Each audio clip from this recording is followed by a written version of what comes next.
Before we begin, I want to take a moment to honor the emotional safety of everyone listening. Radiant Resilience often explores real stories of struggle, healing, and the human experience. Because of that, episodes may include sensitive or triggering topics. Specific topics for each episode are listed in the episode description, so please check there to determine if this conversation feels right for you today. This podcast is meant to offer connection, understanding, and shared humanity, but it is not a substitute for professional advice or support. If you find yourself needing help, please reach out to qualified professionals or trusted resources in your life. Your mental and emotional well-being matters deeply here. Thank you for your courage, your openness, and for joining me in this space of compassion and resilience.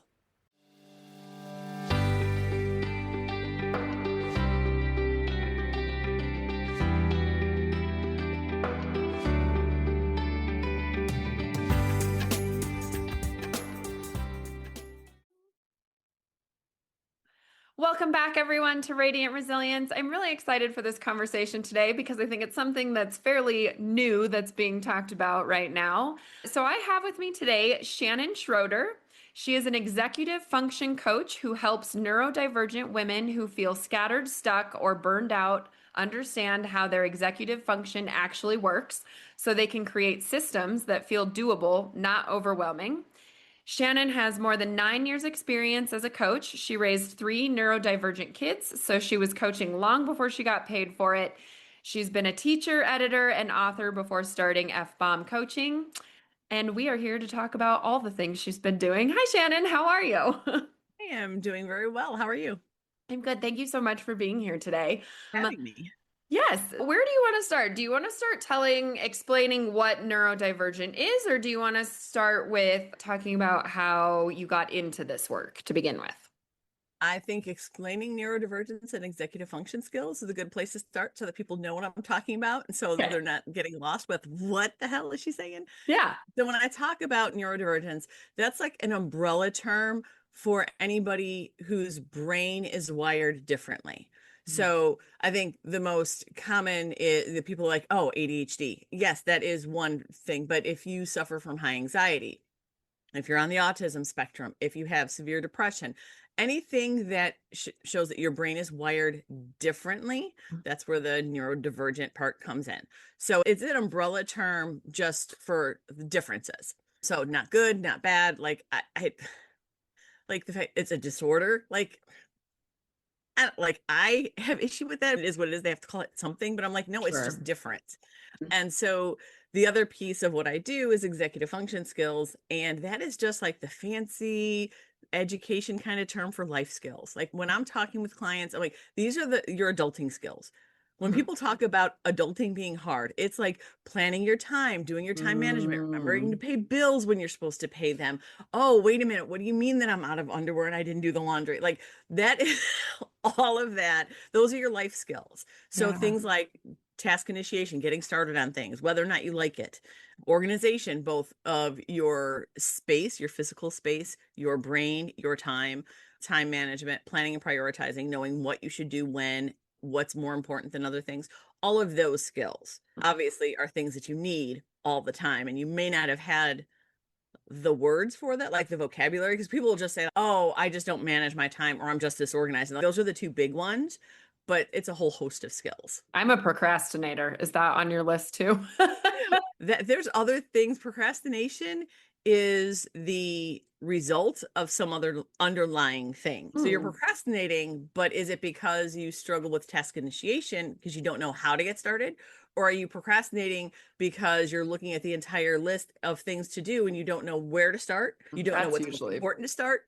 So, it's procrastination is there and it's a real thing, but there's an underlying cause. And it's usually not just, I don't wanna, but why don't you wanna? Yeah. So deep diving into all of the whys for all of these things, I'm Yes. sure is super helpful. So then basically neurodivergent is clumping all of those things you mentioned into one umbrella category, but Yes. it really is all of those things, and that's just an easier way to describe it all. Yes. Without having to get nitpicky about, but what are you? I feel like that's probably the way it should be because if you don't know specifically. But I guess everybody probably struggles with a combination of those things, would be my A guess. lot of times you will find like the comorbidity of different things. Someone with ADHD is more likely to suffer from anxiety and or depression. So you see them often like together. But does that mean you have to have? No. But for me, it's like I don't care what the label is. Even if you Hmm. don't have a label, but you come to me and say, my life is a mess and I don't know why. How do I Hmm. fix it? I don't care. I'm not a doctor. I'm not a therapist. I don't care what if you have a label. Like to Yeah. me, it doesn't matter. It's just because you could be totally free of labels. You could be neurotypical and still struggle with executive functioning. So like that is a possibility that there are some steps along the way where you didn't learn the skills that you need to learn. So that I'm not going to look at you and say, I don't know, you don't have the right label. Yeah. Yeah. To me, it doesn't matter. Yeah, sure. No, I love that. Okay, so you said that you had three children that were neurodivergent that you raised. And so talk about that a little bit and then how you got into doing this work. So for me, I am a trained teacher. I was an English teacher by trade, but I also have a degree, a master's in special ed and gifted ed. So I've got the background, even though I knew I was never going to work full time in a special ed classroom, Mhm. not because of the kids, but the bureaucracy of it. Like a high burnout job, I knew that was not going to be for me. So I have always been in a place that a lot of moms aren't. Like I had background knowledge. So like two of my kids, ADHD. Did I have them diagnosed? No, not until they were teenagers. Mhm. When they were old enough to make choices. Do you want to be on meds? Like Mhm. we managed things without that. Obviously, it was not severe ADHD. I was not, oh my gosh, but I can recognize I knew what it was. So I had the strategies and skills. I knew how to help my kids without calling it anything fancy. I didn't have to go and get a coach for them. I figured it out. Yeah, I because figured that's parenting, right? and I came with the knowledge of what Right. would happen in a special ed classroom. How would someone else help my kids? So I didn't thought nothing of it because that's what moms do, right? If your Yeah. kid is struggling with something, you figure out how to help them. And I had been working from home for years. I had an online job that was fabulous because it worked around all of my kids' schedules. Nice. And they just shut down the department that I worked for. No notice, boom, I was out of a Oh, job. oh So my. in my scramble to find other jobs, I found another like part-time job, but it wasn't paying enough, and I was looking for something to supplement. And I saw an ad for a company looking for executive function coaches, and I looked at it, I'm like, I don't know what this really is, but let me go and see because it's part-time. I'm like, it's probably some kind of tutoring. And after looking at the company more and going to the interview and talking about them, I'm like, so you're just like teaching life skills to students? And she's like, pretty much, yeah. And I'm like, I've been doing that. you know Yeah. and so I've been doing it. I've worked with mostly high school and college clients. That's my niche. That's who I normally like when I'm working for this company. That's who I like to work with, though, because those transitions, the kids getting ready for college, going into Mm. college, and struggling because now they're on their own when they don't have systems in place. I love working with those clients. So it was like a natural fit for me. I like doing that. But as I've been doing this, I juggle multiple part-time jobs. I like that. That's my life. But I had been following a business coach for years. I was in her Facebook group and she was always talking about blogging. I'm like, I don't got anything to blog about. And who's gonna listen to me about doing anything? What would my business be? And post COVID, when I was seeing so many women, like personally in my life, women like friends of friends and everything, I was seeing a tremendous amount of women in their 30s, 40s, 50s, 60s, all saying, oh my gosh, I think I have ADHD. And when I saw that, when I was seeing this over and over again, I was like, now I know what my blog is. Because I knew for these women to get a diagnosis, especially for something like ADHD, because I think a lot they came through life like they were diagnosed with anxiety or depression, but nobody looked at ADHD, and for a lot of reasons that we could talk about. But I knew for them, like getting that diagnosis, there's that immediate relief of, wow, Mm. that explains so much about why I am the way I am. And then, of course, there's the anger of what the fuck would my life look like if someone figured this out 30 years ago? Yeah. But then there's but what do I do with this? What Yeah. now? Yeah. And I think for a lot of them, you think I'm in my 40s or in my 50s. What can I do about this? This is just the way I am. And even if they start looking at what are executive function skills, what does this really mean? I know coming from working for a company that parents hire to work with their kids, I know what they charge. I know how expensive it is to get a coach. And I also know that most women, if it's my kid, I'm Mhm. going to go work a second or a third job. I'll figure out how to come up with that money every month to get my kid that coach, Yeah. but I'm not doing it for me. Yeah. And so that's really like where my whole company was founded, because I'm like, these women need the help, but Yeah. they're not going to try and come up with $1,000 a month to get a coach for themselves. So that's where I came at F-Bomb Coach. So like to start with the blog, and I have courses and a membership, like I have built it up over the last few years to make the knowledge that I have, the experience that I have, accessible to whoever needs it without it being $1,000 a month for a coach. I love that because I do think that post-COVID, especially because of us realizing how much we could do on the internet too, because I'm a hairdresser. And so all my education went virtual and all of it is hella expensive. Yep. And none of it is in person. And then I see so many people out there trying to be coaches for all these different things and charging an arm and a leg for it.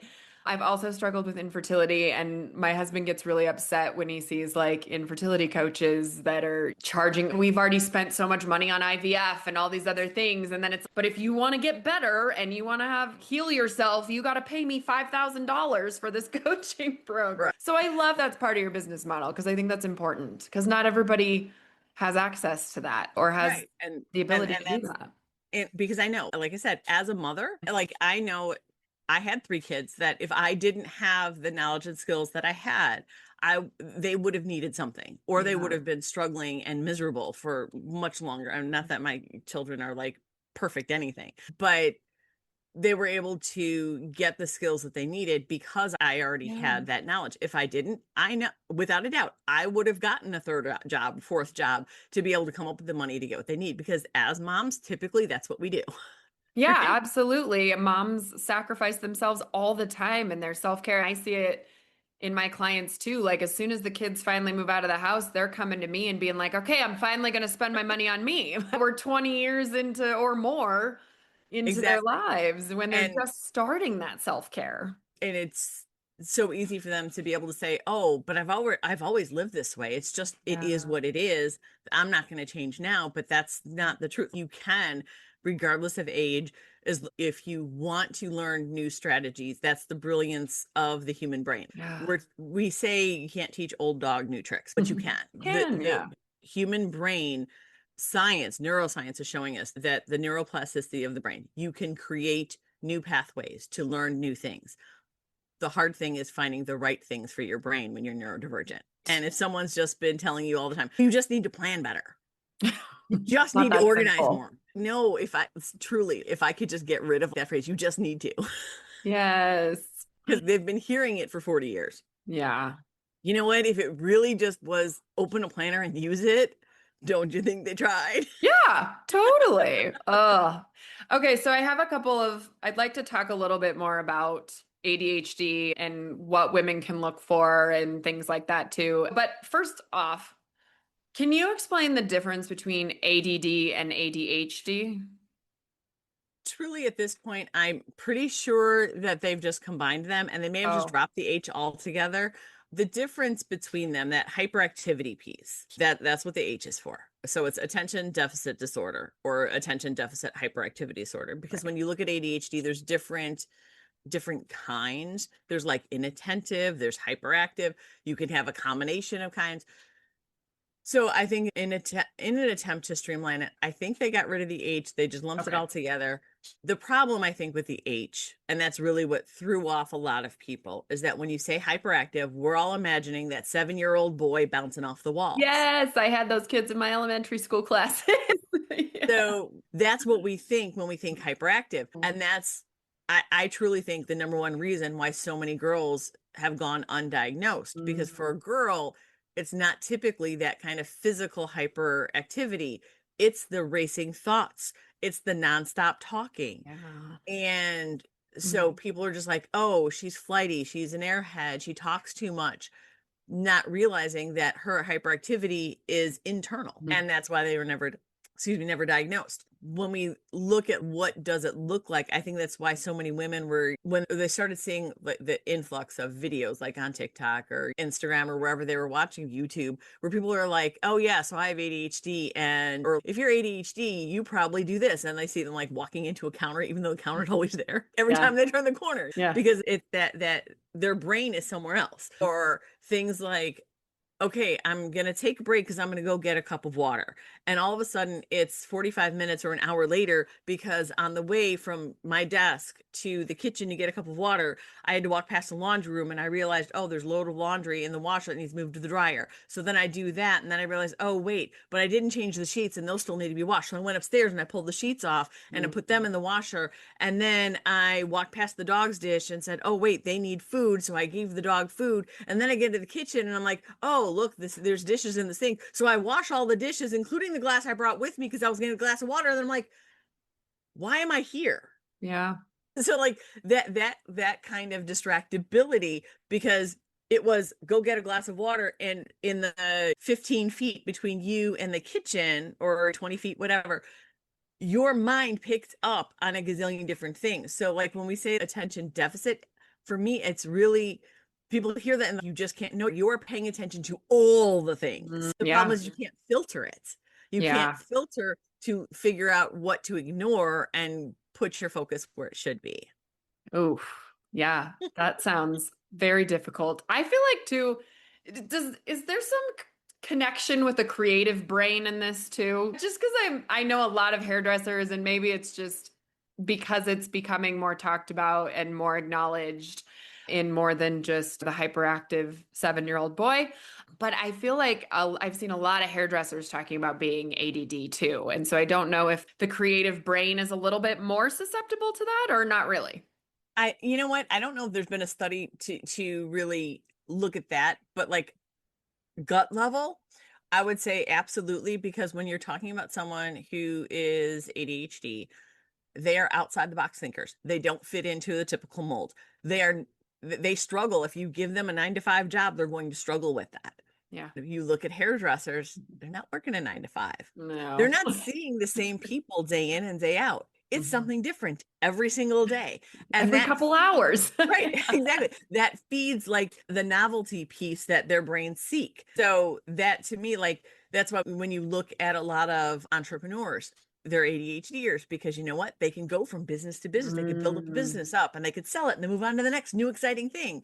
If you're running the business yourself, there are a gazillion different pieces. So no day looks the same. Yeah. So while I don't think it's necessarily, oh, it's a more creative brain, I think that yes, in general, if you are an ADHD person, you probably do have what most people would consider a more creative brain, because you are seeing everything. You are making connections that other people don't make because of the way your brain is wired.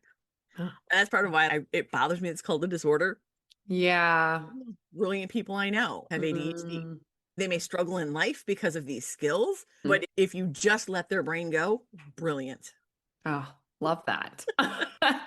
So if someone is listening, that's like listening to all of this, because you've already given quite a few like tidbits on what life with ADD, ADHD looks like for certain circumstances. But if somebody's listening and they're like, oh, that resonates, but I'm not sure that's me or whatever, what would you say for people to start looking at their life and be like, okay, I need to figure this out?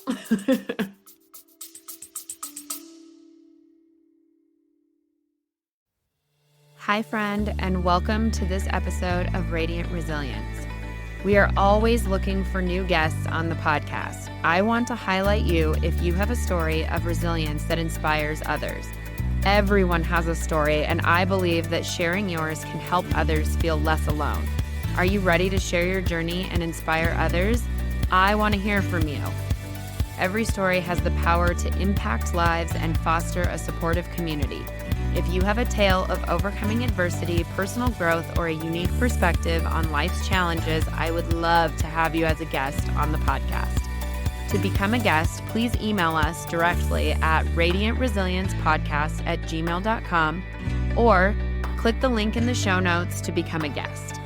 Join us in spreading hope, strength, and inspiration one story at a time. Be brave and share your story so others feel less alone. hope to see you soon.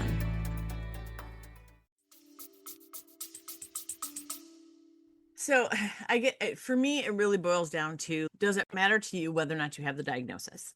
Okay. Because for some people, like, obviously you can't get meds without a diagnosis. So if you really think like your brain is so on fire, running nonstop, that you are like, you're not able to function, then you probably would like to have the official diagnosis. Yeah. Depending on where you live, that could be a whole lot of hoops to jump through. Really? To get diagnosed as an adult. Okay. Yes, especially as an adult woman, because there's still so much not known about it. And unfortunately, the older you get, the harder it is, because then it's hormones, it's perimenopause, which those things can exacerbate the symptoms that you have been dealing with your whole life if you have ADHD. Right. So like your ADHD gets worse, but then be like, oh, but it's not that. So it really, like, it's going to depend on like your relationship with your doctor and whether or not you can talk to your doctor, get the referral to a neuropsych to take the test. And I have heard, like, I'm in a few different like Facebook groups, women with ADHD, and the experiences have ranged from like the full battery of neuropsych testing that I have watched my kids go through, which is hours of testing, to they had me fill out a checklist and said I have ADHD. So there's no, I think, true standards, because you need a doctor's diagnosis. But then it's like I said, if you have a doctor who is not on board with that, then you have to find a new doctor. Which is a whole thing. At Exactly, least which is a in whole the thing. US here, I do have some Canadian listeners that it maybe isn't as bad for. Oh, I think it's every bit as bad. Maybe not Oh. with like having a doctor, but to get a diagnosis, I've heard from people in Canada, there's a 2-year wait list Wow. Yeah. I guess they do to have a be lot able to of get wait lists. tested. Yeah. Yeah. So like, Ugh. so if you're really thinking like I need meds because nothing else is working, I need something, then like you have to go the doctor route. Yeah. Outside of that, like, there are no other rules. Okay. Truly. That's why I started with, to me, the label doesn't matter. Yeah. If I know that you've been diagnosed with something, then I am absolutely coming to our relationship with some ideas and some knowledge. But if you're like, I'm scattered, I'm overwhelmed, I don't know if it's ADHD, I don't know. Okay, let's talk about what are the problems you're having, because we're going to attack the problems. We're going to figure out the strategies to help solve the problems you have. What the label isn't going to matter as long as you figure out what the strategies are that you need. Yeah. Yeah. And every person, even if they have ADD or ADHD or whatever, like, I'm sure it's different too. They all need different things, right? Exactly. Because there are some people who, whatever, their coping mechanisms throughout life, they may be super like time sensitive, because they grew up being told you're always late, you can't be trusted. And so they are so anxious around time that they're the people who are always 15 minutes early. But that doesn't mean that they're good at managing their time. That means that they may get stuck in what I call ADHD limbo.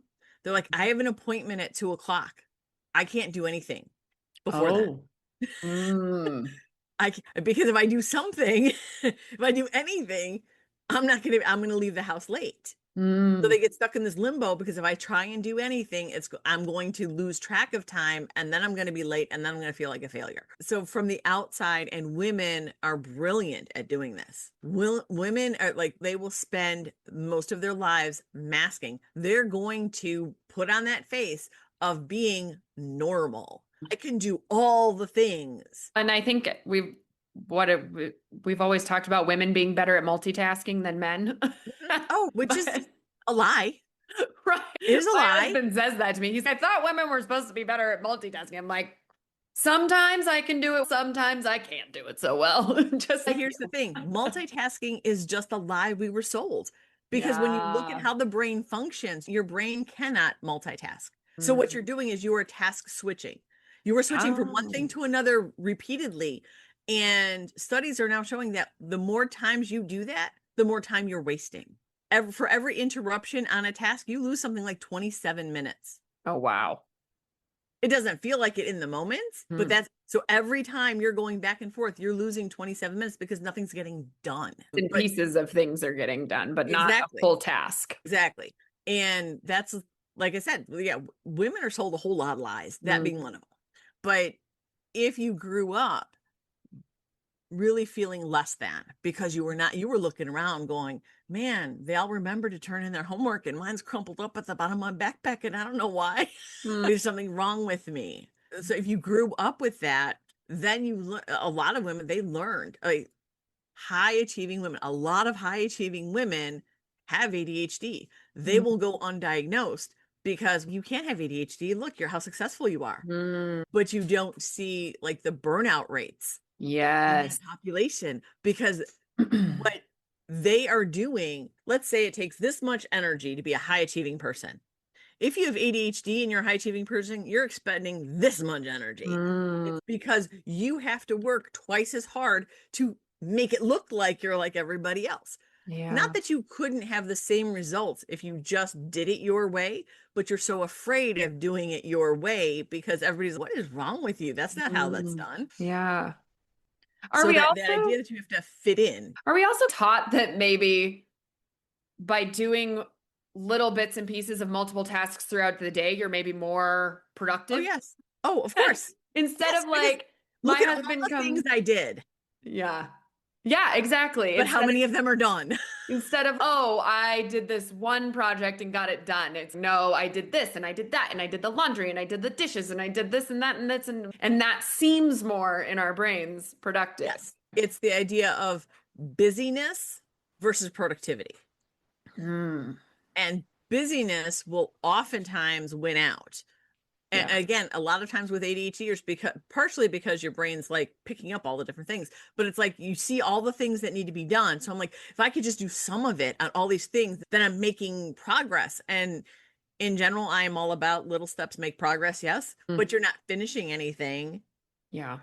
Because you can't prioritize. Like not all things are created equal. Yeah. But in the ADHD brain, it is. It's all important. Yes, it is. It is all important, but not all equally important. Learning to differentiate that is hard. Yeah. Yeah, for sure. I totally get that. So let's talk about some of the executive function skills then that you like. Can you talk about what those are and how you help people? Obviously, like you've got your coaching programs, you've got your stuff online. So like we don't need to do a full thing here, but for those listening, what are some things that they can do to try to help themselves? I'm going to name now, if you just Google a list of executive function skills, the lists vary a little bit depending on who you're talking to, because some people lump things together differently. But there is attention, obviously. There is organization, planning and prioritization, time management, task initiation, emotional regulation, metacognition, and working memory.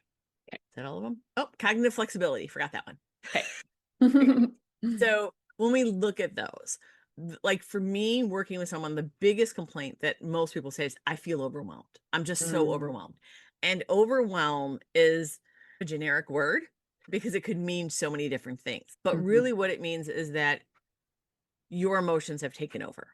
Yeah. And so when we talk about emotional regulation, Dr. Dan Siegel created the hand model of the brain to explain to people how the brain works. So I'm going to show you. So like you take your thumb and you tuck it inside your fist and you fold your fingers over. And that's like what your brain is right behind your eyeball. So a fist with your thumb inside and your fingers resting over your thumb. That's your prefrontal cortex. That's where your executive function skills live. Okay. So if you need to prioritize or plan or organize something, that's where that is. Underneath your thumb is the amygdala. That's the emotional part of your brain. So when you are triggered in any way with a strong emotion, and neurodivergent people tend to have stronger emotional reactions, they flip their lid. And when I say they flip their lid, I'm not talking about it has to be an explosive temper tantrum toddler style, okay? Because that flip lid could be you shutting down. Yeah.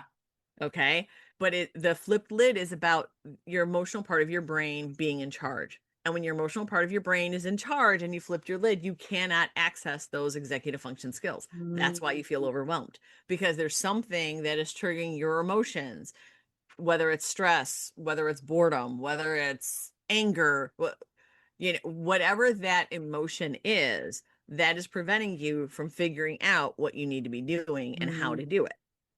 So it always starts with, how are you feeling? Because we need to address that first. Okay. So if you had to start somewhere, for me, it's always start with your emotions, because if your body and your mind are not secure and calm, you cannot learn the other things. And it sounds silly, but truly, your brain does not differentiate what kind of fear it is.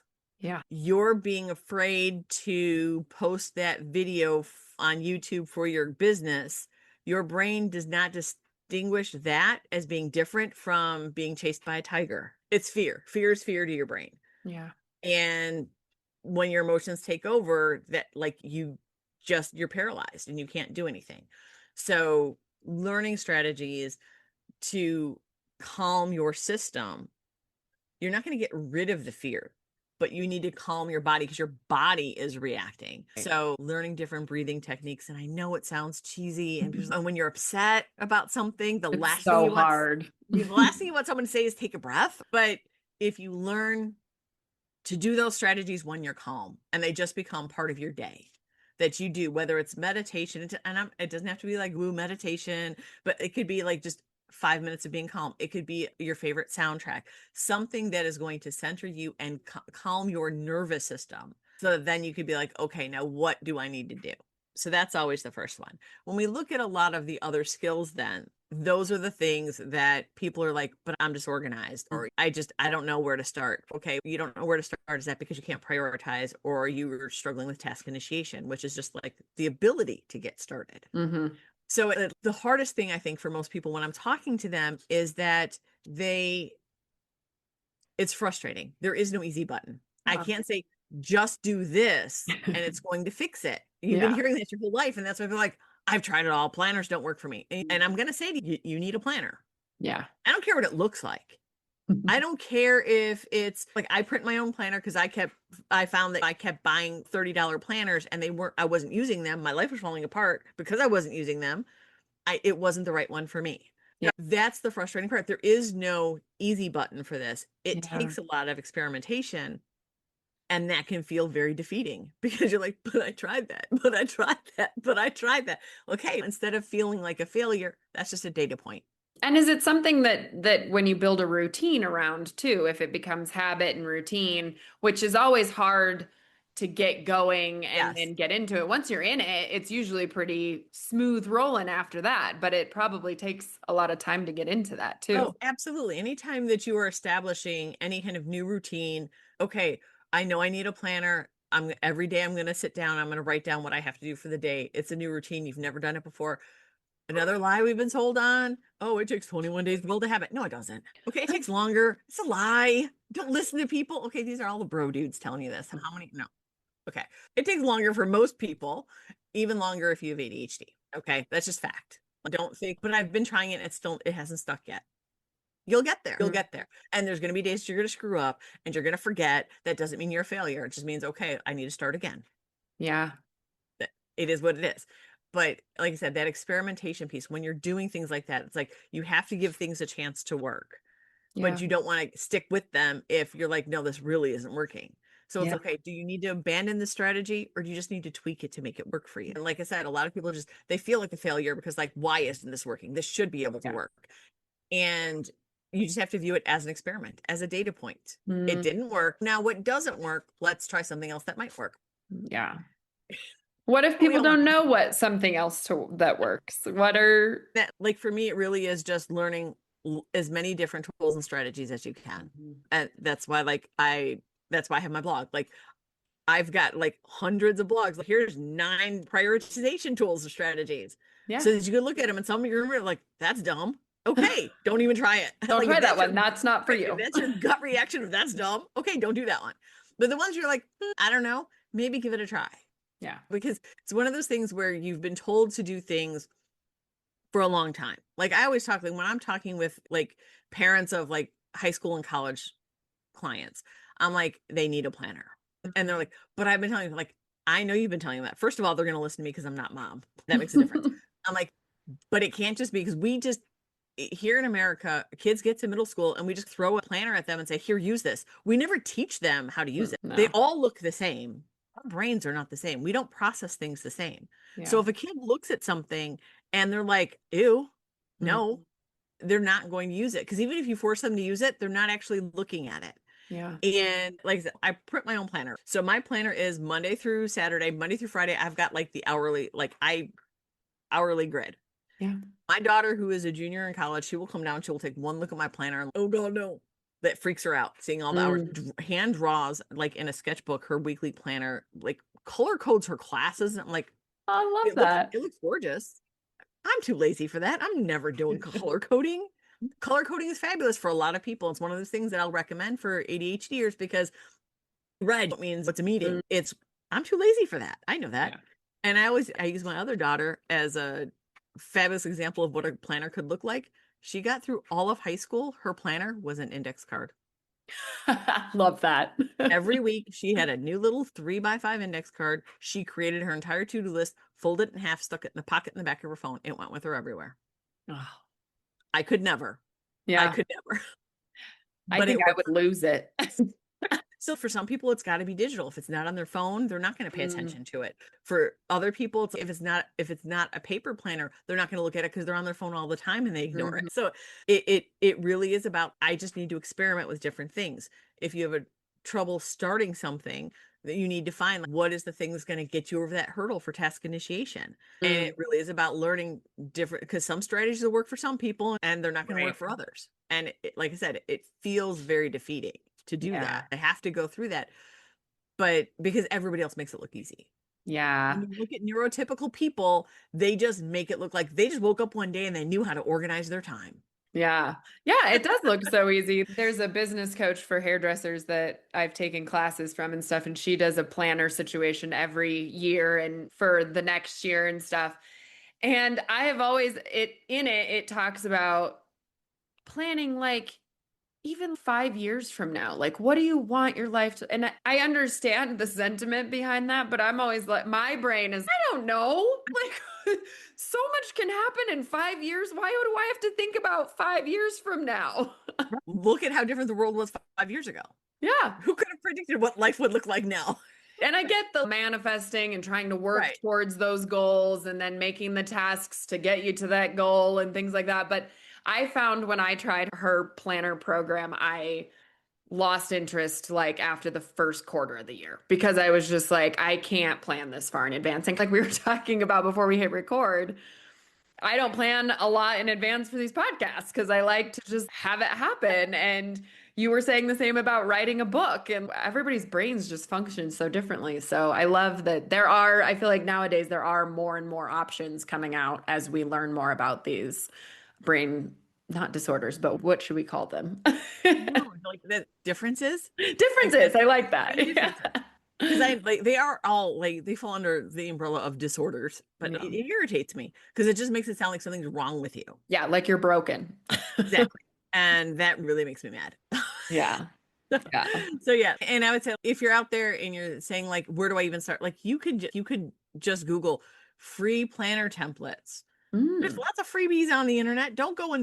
Please don't keep dropping $40 to buy a planner you're never going to use. Please, they're too expensive. You could like download some free like printable ones, try them out. So that was horrible. I didn't like that layout. Try a different layout. If you are struggling with like task initiation, one of my favorite strategies, if you have a hard time getting started on something, and yes, for those of you who live with neurotypical people and who are told everybody has that problem sometimes. No, I'm talking like people who struggle with task initiation, even if it's something they like to do, they will sometimes still struggle to make themselves get started. They don't know why, it just is. So I talk a lot about 5-minute goals. Oh, 5 minutes. You just set a timer and say, you know what? I'm going to look at this and I'm just going to do it for 5 minutes. That's it. The catch is when the timer goes off, you have to allow yourself to walk away. You have to let yourself off the hook, because a lot of people will be like, especially like parents will be like, oh, but it's not done. But the math homework is done. So what? We told them 5 minutes. Doesn't mean you're done forever. It means you're going to take a break and you're going to come back. And if you have to chip away at that goal, that task, 5 minutes at a time, it will get done. You're not going to be as miserable because I'm not making you sit and look at it for 45 minutes. Yeah. So are you saying do it for 5 minutes, walk away for a certain amount of time, and then go back to it for 5 minutes? Yes. And yes, exactly. Walk away, do something else that you do want to do, come back and do another 5 minutes. But what happens most of the time, unless it's something that you truly hate, the timer will go off and you'll be like, this isn't so bad. I can keep going because your brain has already processed that it's not that bad. Your brain has already looked at the fact that it's no longer a blank page or a blinking cursor. There's something there. You've already started it, and our brain likes to see progress. Yeah. Our brain is like, ooh, I did that. I can do some more. Yeah. And it makes it easier. It's not that, oh my gosh, it's so much to do. It's 40 math problems or it's a whole essay. You're not looking at that big picture. You're looking like, oh, it was a blank page. Now it's not. Yay, me. Mm. Yeah.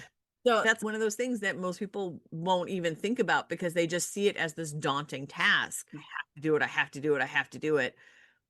You don't have to do it all in one sitting. Just do it for 5 minutes. Yeah.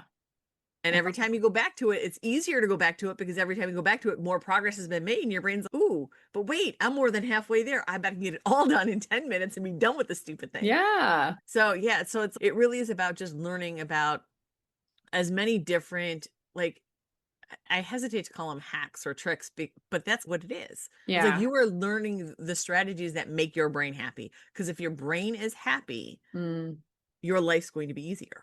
Yeah. And then you're not feeling the overwhelm and the burnout as Right, much. exactly. So what are some tips that you have for the prioritizing certain tasks? So for that person, like you talked about earlier, that's running all over the house, doing the 8 million things because they went to get a drink of water, or the person that's got a million things to do and has to sit down and is, okay, but how do I decide what to start with? What are your... You may have heard of the Eisenhower matrix, which is like a 4 square grid, and you put everything into one of the 4 quadrants. It's based on importance and urgent. So if something is both important and urgent, it goes in one box. If it's important but not urgent, another box. If it's urgent but not important, one spot. And if it's not urgent or not important, it goes in the last box. Obviously, we know what we're supposed to do with the last box, right? We don't worry about it. But here's the thing. The problem with that, first of all, everything's important. No, it's not. So when we talk about important versus urgent, what you have to think about, something that is important is something that if it's not done, there are negative consequences. Okay. If something is urgent, if it's not done now, there are negative consequences. Okay. And that's something that depending on the task can shift. So I like to use a crying baby as an example. Your baby is in bed, your baby starts crying. That is both important and urgent. Your baby is upset. You need to go see what your baby needs. Diaper change, food, whatever, right? That is urgent and important. It needs to happen now. If you've changed your baby, it's 8 o'clock at night, it is bedtime, and you're trying to sleep train your child, now that same baby's cry might not be as, it's still important because it's your baby, not quite as urgent. You might let them say, can they figure it out there? Can they go to sleep? It changes, right? Yeah. So what is important and urgent today, things are going to move around. Yeah. Okay. When we look at things that are, okay, let's look at that last box, the things that are not urgent and not important. That box, like I said, most people are like, you just don't do it. Just cut it out of your life. That tends to be where the fun stuff is. Unfortunately. Yeah. That's watching Netflix. That's scrolling, reading a book. Yeah. Exactly. That's stuff that is, there are no negative consequences for not doing that. There is no urgency for that. So I'm not going to me, you should indulge in that sometimes. You don't want who wants to cut all the fun out of life, right? But it needs to come after these other things are tackled.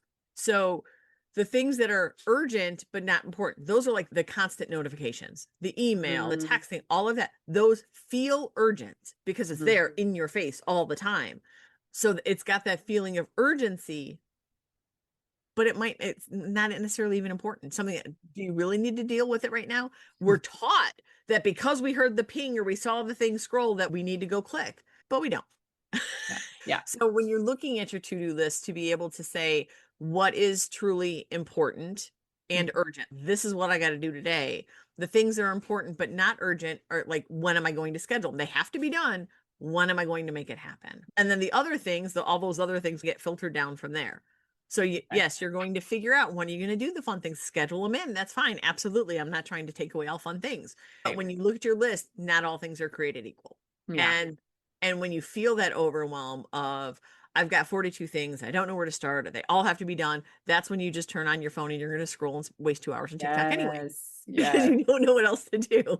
Yeah. And I think we're all guilty of that for sure, with the way that our Our world is at our fingertips and social media. It's just the way things Right. It's an easy escape. And if I'm looking at that, I'm not looking at that to-do list of 42 things. Yeah, I find myself being like, oh, do I have time tomorrow for that? Okay. Yeah, I have time tomorrow. And then tomorrow comes and I feel the same way. I'm like, oh man, I have so much to do and I should have done that yesterday. And I should And then you're going to beat yourself up because you didn't get it and you're going to run out of time. And yes. yeah, the self-blame. Okay, yeah, you screwed up and you shouldn't have done it, but get over it. Beating yourself up, not going to change the situation, not going to help, and you're definitely not going to feel better. Yeah. Okay, what can I do now to change things going forward? Yeah. And little bits at a time, like you said, I think is probably really helpful. Yes, like when you're looking at that big giant list, or if it's a big project, something that just feels too huge, break things down to the tiniest, smallest, most ridiculous step. Yeah. Because if I have to write a report, my first step is not write the report. My first step is turn the computer on. Next step is open a document. Like those are steps that kind of, we don't include them in our list of to-dos, but those are steps. They seem insignificant. Like they're just, Exactly. that's just what you're supposed to do. So why do I have to write that down? Exactly. But if you write that down as part of the steps of what you need to do, then every time that you're checking off one of those things on that list, your brain's going, go us, look at us, we're making progress. Yeah. And then your brain's, okay, maybe this isn't so scary. Yeah. So when you're looking at that, okay, what do you actually have to do to write the report? Do you have to gather notes from other people? Do you have to brainstorm what's going in the report? Like, what do you need? Gather that stuff. Like, those are all steps that's part of what's clouding your judgment about what is overwhelming you, because it seems so big. Break down all of the steps and break it down like simple. And the smaller it is, like I said, it seems totally ridiculous to break it down that small, but when you do that, you're giving your brain, I can do this one step. Yeah. I'm not looking at the whole giant project. I can do this one step. If you're looking for an AI tool, totally free online, goblin.tools.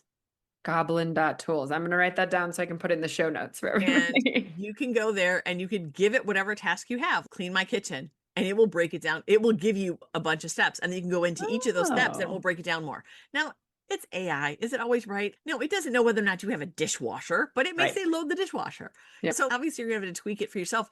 But when you're feeling like, I don't know, like my entire house is a mess, I need to clean my house.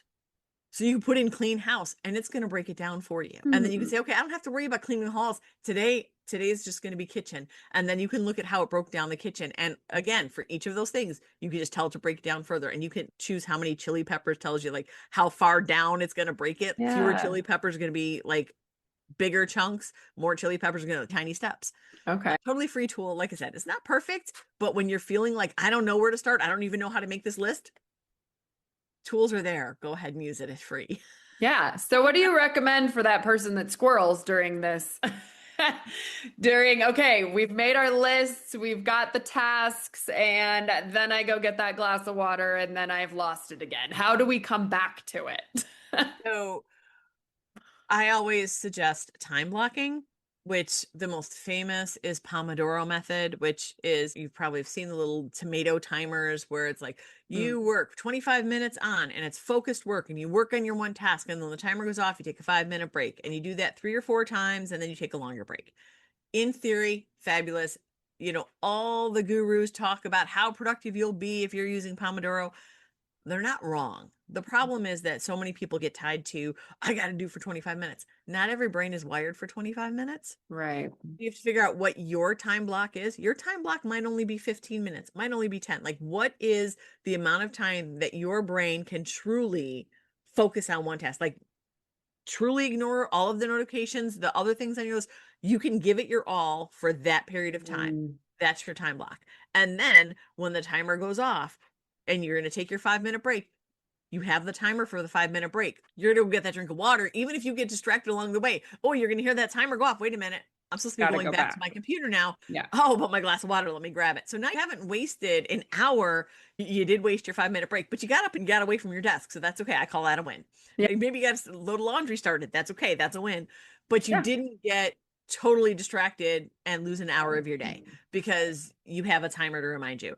And a lot of people are like, I've seen people like, they don't want to show me their phone because they're like, I don't want you to see how many alarms no, why be embarrassed? I don't care that you have 100 alarms set. Oh man, you should see the timers on my phone, but that's Like, do what you gotta mostly, do. I don't know when the iPhones started saving your timers, and I don't know if that's something I can shut off on my phone because I time at work when I do hair color all the time. And so I've got 5 minutes, 2 minutes, 30 minutes, 40 minutes, an hour. And I'm like, why are these saved? I just would rather just set it when I need it. But they save the timers now. So Yeah, I never realized that. I don't know that yeah, I don't know that mine's ever saved. I'll have to go look. I don't pay yeah. attention because Yeah, I don't time that much, but yeah, that's yeah. Yeah, but it's yeah, that's just to have time. Like that is an accommodation that you should be able to use. yeah. Yeah. And I always say, like, when you're depending if you're using alarms for things like as reminders for yourself, don't use the same sound.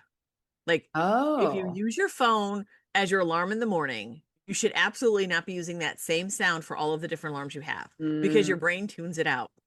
Yeah, Your and then brain's you're not gonna paying go, attention. or what was I supposed to go back to? Which Right. task was I If you doing? have a different sound, your brain's gonna be like, what was that? You know? So Yeah. then you're like, oh, wait a minute, I'm supposed to be switching what I'm doing right now. I'm supposed to be going to get ready to go to the meeting, or it's time for me to take a break because your brain gets those alarms that we hear all the time become background noise Mm. and it's going to ignore it and you're going to work through it and then be late for your meeting. Yeah. So Yes. you need those things that are like, oh, wait a minute. No, that was different. What was that? And it will pull you the way away that it needs to pull you away. Yeah. Oh, I love that. This is all so interesting. So tell me about your coaching program and what all you offer. Obviously, I will link everything in the show notes on how to get a hold of you and things like that. But explain, obviously, we know what you do pretty much, but what if somebody goes to your website and is looking for something, how does that all look and what do you offer and all that stuff? So if you go to my website, you will see at the very top, I have a free course. You sign up and it will explain the basics of executive functioning and neurodivergence. Totally free. It costs you your email. Like you sign up with your email, it's yours. And so all of my recordings, because I know my people, all of my videos are 15 minutes or less. Nice. So you don't have to sit down. You're not giving up 3 hours of your time. You can work through it. There's a workbook to go along with it. It's got a bunch of tools and strategies in it for some of the executive function skills. Obviously, I don't cover everything. I obviously have my blog, which has, I don't know, I have at least 300 blog posts. I've been doing it for a couple of years now. So there's a lot of information freely available there. I have a free Facebook group for women only. Sorry, Okay. dudes, you're not invited. It's executive functioning for support for women. It's a group of about 8,000 women. Wow. We share tips and strategies. I post things every day. And then I also I have freestanding courses that people can buy if they just want to learn one thing. And then I have a membership. And in the membership, you get access to all of my courses. You get access to, I'm doing more business focused trainings now Okay. because what I found is that even though I want to help women in general, so many women are like, they are entrepreneurs, they are business owners. Mm. And yes, they need the executive function skill help. It's also about like, how do I make this work for my business? So Mm. I'm doing more kind of trainings that are business focused. And obviously you'll get access to all of that and free additional resources like printables and things like that you can experiment with and use what works and toss what doesn't. And Yeah. yeah, so it's a lot there. And I haven't for the last couple of months, but when I started a membership, I would do monthly calls. I'm going to get back to it now that I've got things resituated with Yeah. my membership. So like once a month I will do an AMA call, which is ask me anything. So you get on Zoom and you can just come and say, how do I do this? Or why is this not? And I will do my best to help you. And so it's a group call, depending on how many people show up. So it's not like quite one-on-one coaching, but you can get your questions answered. Yeah. Yeah. So you don't do one-on-one aside from just those calls? In general, I do occasionally take on one-on-one clients. And if someone emails me and then we'll talk about it, I'm very picky about that Yeah. because one-on-one coaching is not just time consuming, like it's draining because I have to know you to be able to help you one-on-one and it's expensive and I don't want anybody to jump in and waste their time. Not really sure if we would be a good fit. So yeah. So if someone reaches out to me and says, hey, I really want a one-on-one coach, I will talk with them about it. I do it, but I don't take on lots of clients just because there's only so many hours in the day. Yeah, For sure. And when you're doing all those other things with the courses and all the things, like presumably someone can find a resource of what they're looking for and all of that too. Right.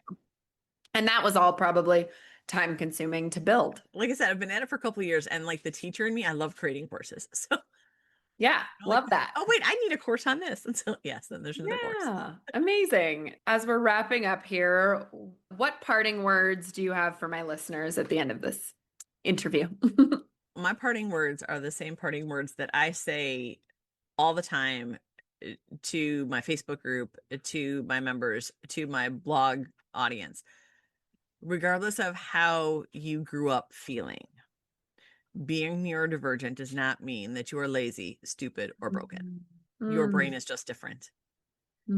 And you really need to kind of like start with that acceptance. And I know that you've got that nasty little voice in your head that still tells you how screwed up you are. And you may still have it from the people around you who don't understand, telling you that you're lazy because you didn't do X, Y, Z. You are just different, and you need to give yourself the time and space to find the tools and strategies that will work for you. But they do exist. I promise. And go check out Shannyn's website just so you can find all the things. That's where all the tools are, right? Yes, they are. All the tools are there. Amazing. Thank you so much for this conversation. It's been so enlightening and amazing, and I love it. I love what you're doing in the world. So thank you so much for all the work you're doing. Thank you so much for having me. It's been a lot of fun. It was a good conversation. Yeah, I learned a lot. So I hope my listeners learned a lot too. All right, everybody. Thanks so much for listening, and we'll see you on the next episode. Thank you so much for tuning into today's episode.